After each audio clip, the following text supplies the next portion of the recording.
This Week at the Farm. Hello, welcome to Elwood Farms and the podcast This Week at the Farm. I'm Molly Elwood. And I'm Jake Yap. I'm a veterinarian and smallholder. I am a second-generation family farmer. We do a lot of homesteading. We have about 30 cows, 20 chickens, and 822 meat dogs. Wow. Also a pig named Darcy. Nice. Yeah, named after my mother-in-law. Okay, I'm not going there.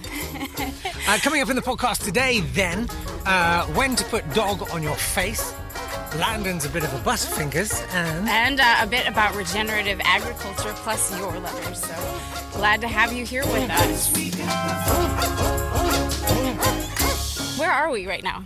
Well, we're currently looking at some woodland that we're thinking of clearing, right? Right, yeah. So we just got a really big windfall from the insurance from our dog flu outbreak. Oh, yeah. And it's enough to buy some new land. We're going to clear the trees and we're going to have room for some more free-range Labradors. So Fantastic. But first we have to clear the land because, you know, as they say, any tree on a farm shows that there's a lazy farmer. Good point. Yeah. Welcome along. It's been a heck of a week. I've been struck down with something. I did have a concern. I think it was dog flu. Well, that was my concern, was that it could be bird flu, because there have been some outbreaks in dog farms in the last few months, haven't there? Yeah, there have. We were able to take care of it. We did a ventilation shutdown on our picnic breeds, and everything was, it was fine. It's a sad day. I mean, it's a very sad day because it's not even a loss of profits, is it? Because you actually get the money back from the government. Right. Well, it's just a loss. It's a lot of work. It's just a lot of hassle. I was really tired. Like, my arm was really sore afterwards. Yeah. From doing all the hauling and stuff. Yeah. But let's talk a bit about regenerative agriculture, which is, I feel like, a good subject to tie into. Yes. What are your thoughts on it? Well, I think on a local level, it's a fantastic thing. A lot of people are increasingly trying to eat local. Right. And so that's a really good thing. If they're just thinking locally, it's great, I think. I think local does everything. Yeah, if it's local, it has to be good. Yeah. So, for example, on a local level, regenerative farming's great. You know, the farm dogs replenish the soil. I don't think I need to go into how that works. Right. And the soil health is improved. Right, yeah. And it's all done locally. Yeah, which is great. Yeah. I mean, we do feed the dogs quite a lot of Amazonian soy. Yes. But I mean that's... But that's not a bought local concern? I bought it locally.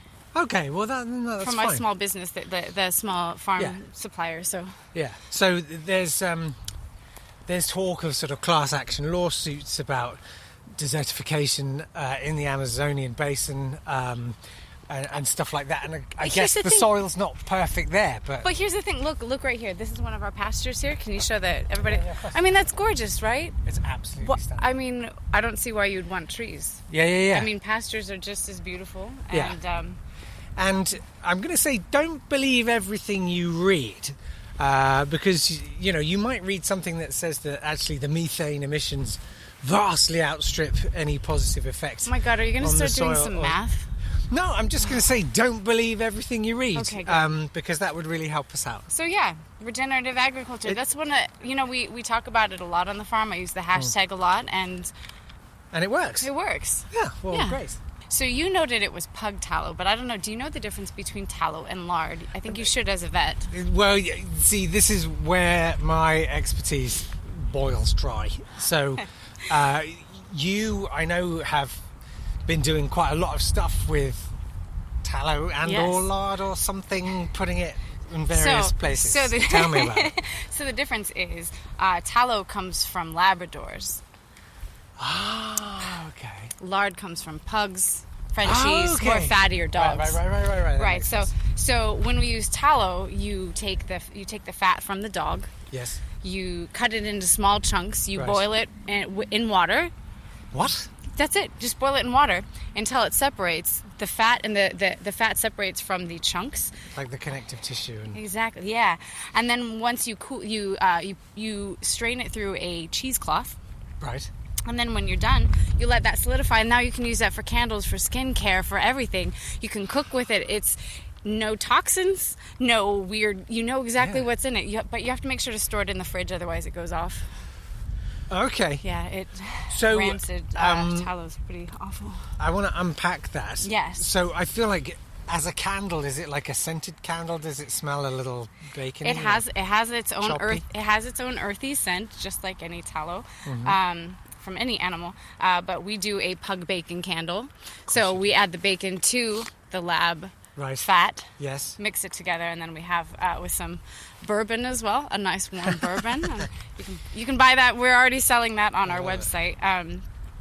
But yeah, I've been thinking about getting into skincare because it's found that it will really reduce the your outbreaks. It's better for Really? wrinkles. Yeah, it's really good for you. Because you have great skin. Thanks. Yeah, I started using the lab tallow, I don't know, maybe a year ago, and I just feel glowy. I think that's what this glow is.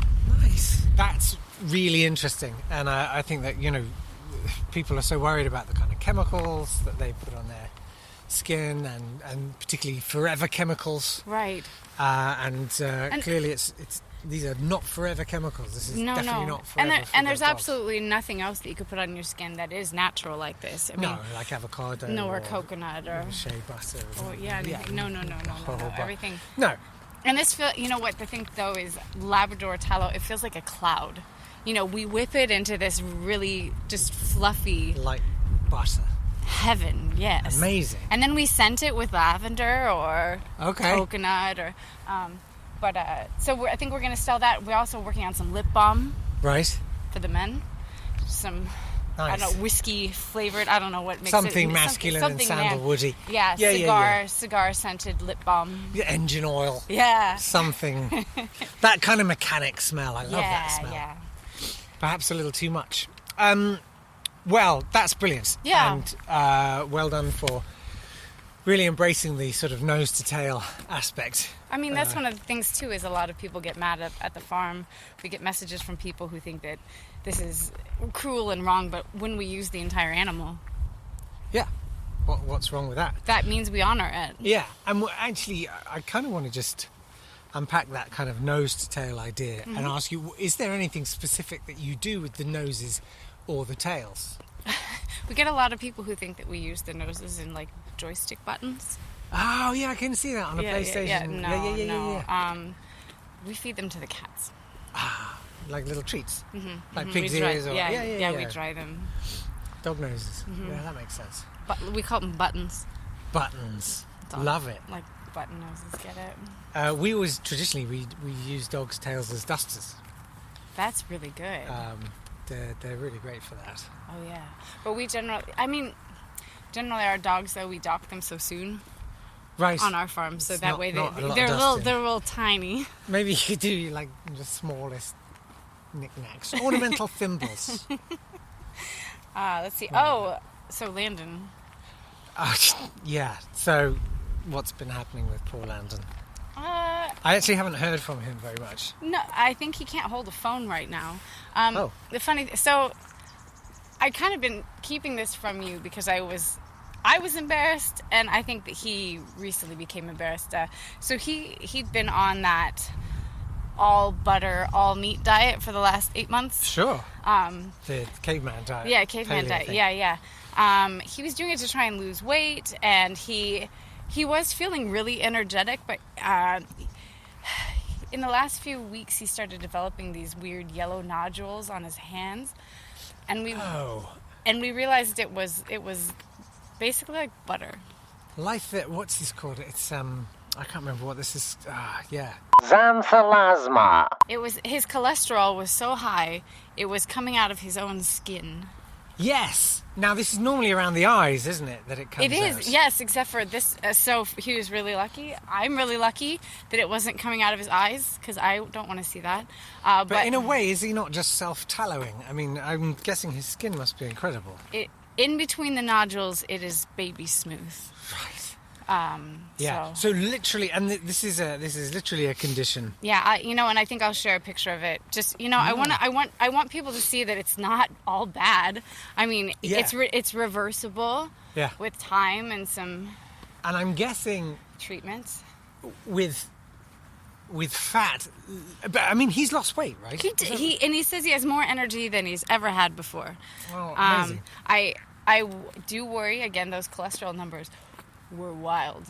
The thing with this situation is that I think that it's all about your mental attitude, isn't it? Because on one hand, a very slippery hand, it's debilitating and quite frightening. Mm-hmm. On the other hand, you just grab the toast from the toaster, just wipe your hand across it, and it's butters. It does save a lot of time, but he leaves handprints all over the house. Wow. It's just, and I don't, it's kind of a bit havoc on our love life. I mean, I don't particularly want to go there, and I don't think we should go there. No. God, I'm just like, don't touch my hair. Don't touch my hair. I just washed it. For some gentlemen, self-buttering hands might be something I don't know. But I would remind you that you're the one who went there. Yep. The postman's been amazing. The first one I have is, Dear Elwood, I saw this advert and got really excited. Ooh, I have it right here. First show the advert. Uh-huh. We can show it on the screen. I realize that's silly. If you're not watching this on YouTube, then it's this brand of sausages, they're the vegan sausages, I believe, above a picture of a chihuahua. So, Julie asks, Dear Elwood, I saw this advert and got really excited because I had hoped that Chihuahua sausages were becoming more mainstream.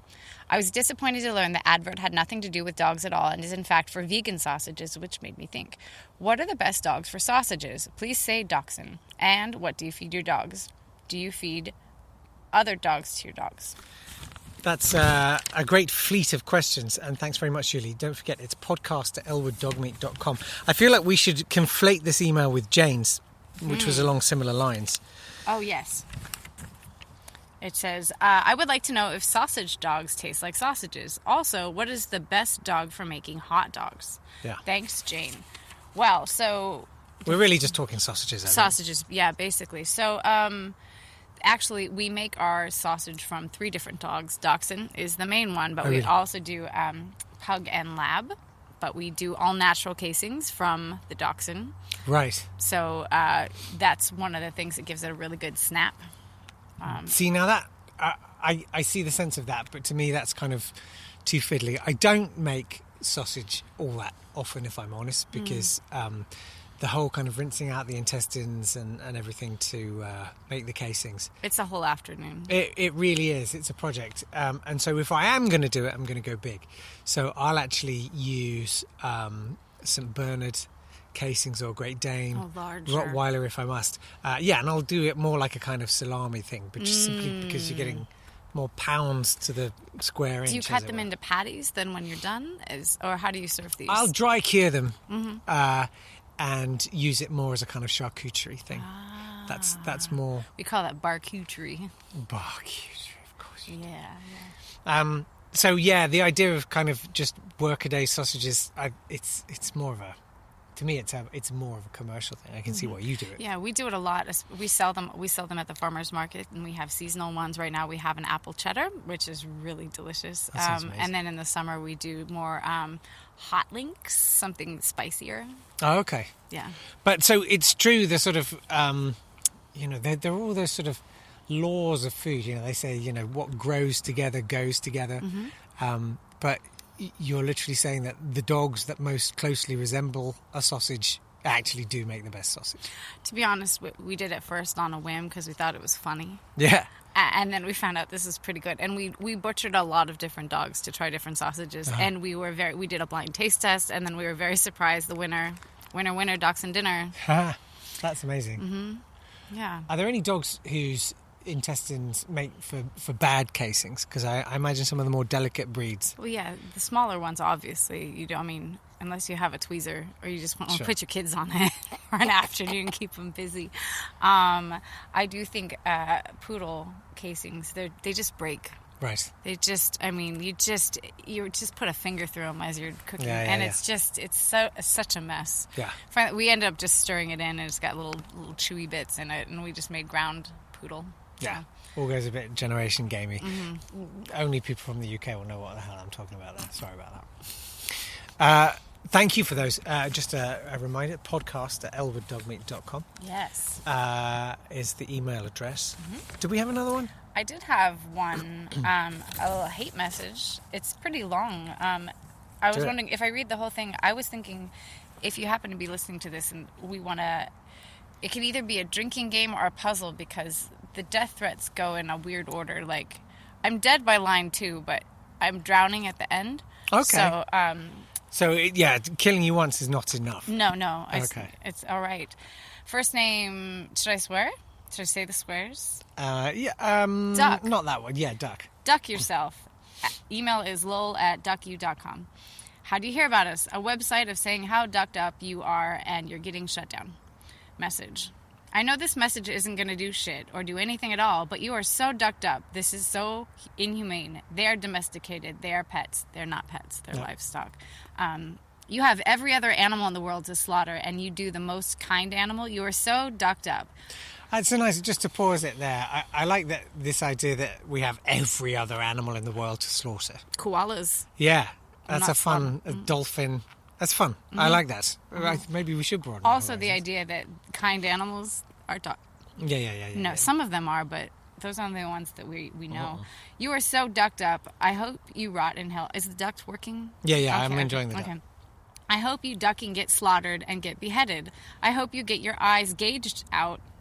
Gauged out. Gauged out. Ducking asshole. You have no right to be doing this to those animals. You're lucky I don't file a lawsuit against you, and I actually might consider it for cruelty to animals. With all your money. Go for it. Good luck. You are sick. I hope we're only halfway through it. Right. You are sick. I hope you ducking burn in the worst way possible. I hope you go to hell, and I hope you feel the burn forever. So right at this point, I'm dead. Okay. Like I'm in hell. I hope it hurts so bad. I hope the worst on you. I hope your grandma falls down the stairs. I hope your grandma breaks her neck. Wow. I hope your grandpa... This reads like Dr. Seuss now. It is. Can you give me some rhymes? I hope she dies. I hope she fries. I hope she... I hope your grandpa falls on his knees and can't walk no more. I hope you get into the worst car crash ever. I hope you don't make it to work the next day. I hope you don't even wake up. I literally hope you drown. I like that it's not that I hope you literally, it's I literally hope. I like that they're really getting into it now. And sort of Gotten trying to into her think of as stride. many ways to die as possible. And I like it's my grandparents. It's too. kind of like, I hope you accidentally fall with a metal chopstick in your mouth, landing by a plug socket. Like, it's go on. I literally hope that you drown. I hope that you get hit by a car, which is great because I was Wow, they really are going through all of them. I was in a car crash, but now I'm hit by a car. I hope everything. Like, I hope that someone robs everything you have, really. I hope the devil takes your soul. I will put I'm a family farmer, just to remind you. This is a family, we wrote this to a family farm. I will put a curse on you. I'll do some ritual type shit, demonic type shit for your bitch ass. It's hard to read. We don't need type of people like you in the world. Duck you and your sick crew. I got something for all of you. A nice big lawsuit. Also, animal cruelty and suing you for posting this stuff in the United States, which slaughtering animals is banned. Right. I'm outraged. They did not sign up for the newsletter. So That's nice. I don't know how soon we're going to be seeing the outcome of the ban of slaughtering all animals in the U.S. And but the lawsuit. but it's not going to happen very soon. It's got to go through the courts still. There's plenty of time to get hit by a car while simultaneously having a car crash, catching fire and drowning. I like how my grandmother died and broke her neck, but my grandfather just fell to his knees and couldn't get up. Yeah. He's just kneeling somewhere going, ah! Yeah. But you have to understand, that lack of dignity for a man is worse than death. Right, I get it. You know, totally this is get the it. patriarchy, and I that's get how that. that works. Well, so I want to know what do these vegans think we're supposed to do? Sure. Just, are we going to let them all go? Yeah, the place will be overrun. I think it's fun. If anyone has any other suggestions for fruity and exciting ways to die, they're very welcome. Yeah, you'll have to, preferably through email. I think if you comment them, you might get banned from Facebook. But if you're creative and you're Yeah. using the Exactly word that. duck or similar words, Yeah. Exactly. I think we've had all of the kind of vanilla death threats now, all of the death wishes, drowning, fire, explosions. Yeah. So My children have been wished dead so many times. yeah. So I'm gonna say, what you got? You know, to step it up. I'd like to come up with the most elaborate methods of our demise Right. you can think of. And I also think, again, if you would like to comment them on social media, but you'll have to be very creative there. Anything that I see hidden, I will totally unhide so everyone can see it. Yeah. And we'll pin the best one. Yeah, absolutely. This. I feel like this is a new strand for the podcast. I like This this. is a death threat of the week. So, yeah, Well, I want it to be really like. I want it to be like, Liberace's piano is wired for explosives on the high C, or you know what I Right. mean. Like go all in. If it's happening, I want it to be an absolute thrill ride. I want to know how many people are worried about doing push-ups and having their arms just snap away from their torso, and their torso falls to the ground, but their arms are left standing. Do you have that worry? I have that worry. That's why I don't do push-ups Really? since I was a kid. That's a It's really weird. interesting idea. It's very specific. Yeah. Would your arms just be frozen in point, or would they sort of run around? They'd be frozen, Like but chickens. they would stand up for a few moments after my torso hits the ground, and then they'll Yeah. fall over in a really unceremonious fashion. That's fantastic. Mm-hmm. I don't think I want to ask you what you think about squats. Oh God! Anyway, Amazing. good way to end. I think. Yeah. This week's. I think we'd episode. also like to hear from you if you've got any kind of exercise-based phobic anxiety. You know what's great is you don't even have to do exercise. You can. I think that if you tried the butter, all dog meat, all dog butter diet, don't do it for 8 months like Landon did. No. Just do it for 6 months, 4 Yeah, months. yeah, You could yeah. lose weight, no exercise. It'll be great. Yeah, absolutely. Fine. I totally approve this, and I stand by it. And you can. Yeah. You are a doctor. Do you recommend? How could I not? Right, okay. How could I not? All right. You want to wrap it up? I probably, yeah, absolutely. All right. I'm sort of the imagery I'm left with is the end of Rumpelstiltskin. Do you know how that actually ends? Oh the yeah, he original story? stomps his foot into the ground, and then it just absorbs his foot, and he turns to, or he shatters himself, or No, you're right. He stomps his foot into the floor, Yes. and it gets stuck. And he's so furious, he grabs his other leg and rips himself in half. God, I've been mad like that before. Yeah, I think yeah. those are the people who call me. They've just done that to themselves. Yeah. Well, keep the colourful death threats coming. Really Thank you appreciate very it. much. Also, if you want to come find us, Yeah. you don't have to threaten. We're No. open for visits. But if you do come unannounced, I do have a ring of dogs around my farm. Yeah, absolutely. Yeah, I mean, you are going. I'm safe. Good luck. Yeah. All right, that's it.